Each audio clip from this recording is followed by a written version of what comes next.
Thanks for watching. If you liked this video, make sure to subscribe for more. The Story of My Life. Chapter 3. Page 15. Meanwhile, the desire to express myself grew. The few signs I used became less and less adequate, and my failures to make myself understood were invariably followed by outbursts of passion. I felt as if invisible hands were holding me, and I made frantic efforts to free myself. I struggled, not that struggling helped matters, but the spirit of resistance was strong within me. I generally broke down in tears and physical exhaustion.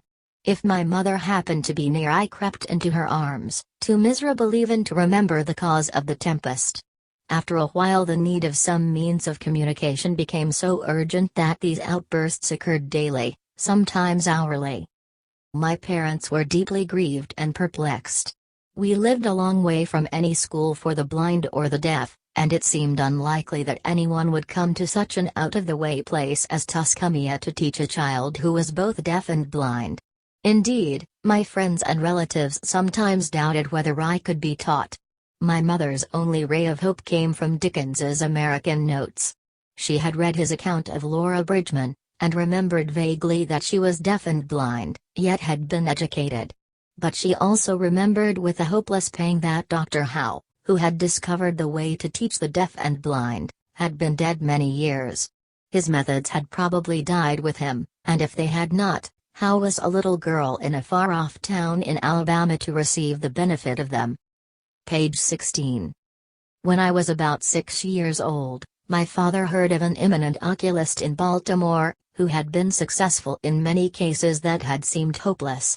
My parents at once determined to take me to Baltimore to see if anything could be done for my eyes. The journey, which I remember well, was very pleasant. I made friends with many people on the train. One lady gave me a box of shells. My father made holes in these so that I could string them, and for a long time they kept me happy and contented. The conductor, too, was kind. Often when he went his rounds I clung to his coat-tails while he collected and punched the tickets. His punch, with which he let me play, was a delightful toy. Curled up in a corner of the seat, I amused myself for hours making funny little holes in bits of cardboard. My aunt made me a big doll out of towels. It was the most comical, shapeless thing, this improvised doll, with no nose, mouth, ears or eyes, nothing that even the imagination of a child could convert into a face.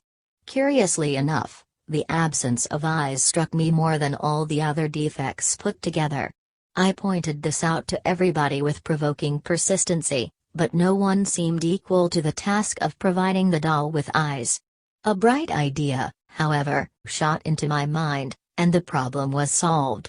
I tumbled off the seat and searched under it until I found my aunt's cape, which was trimmed with large beads. I pulled 2 beads off and indicated to her that I wanted her to sew them on my doll. Page 17. She raised my hand to her eyes in a questioning way, and I nodded energetically.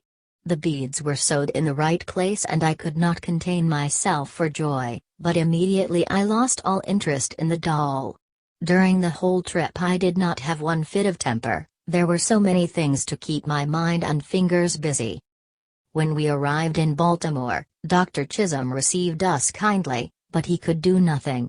He said, however, that I could be educated, and advised my father to consult Dr. Alexander Graham Bell of Washington, who would be able to give him information about schools and teachers of deaf or blind children.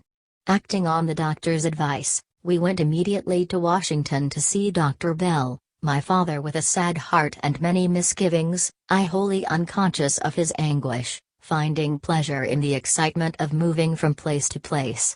Child as I was, I at once felt the tenderness and sympathy which endeared Dr. Bell to so many hearts, as his wonderful achievements enlist their admiration. He held me on his knee while I examined his watch, and he made it strike for me. He understood my signs, and I knew it and loved him at once. But I did not dream that that interview would be the door through which I should pass from darkness into light, from isolation to friendship, companionship, knowledge, love. Dr. Bell advised my father to write to Mr. Anagnos, director of the Perkins Institution in Boston, the scene of Dr. Howe's great labors for the blind, and ask him if he had a teacher competent to begin my education. This my father did at once, and in a few weeks there came a kind letter from Mr. Anagnos with the comforting assurance that a teacher had been found. Page 18. This was in the summer of 1886. But Miss Sullivan did not arrive until the following March.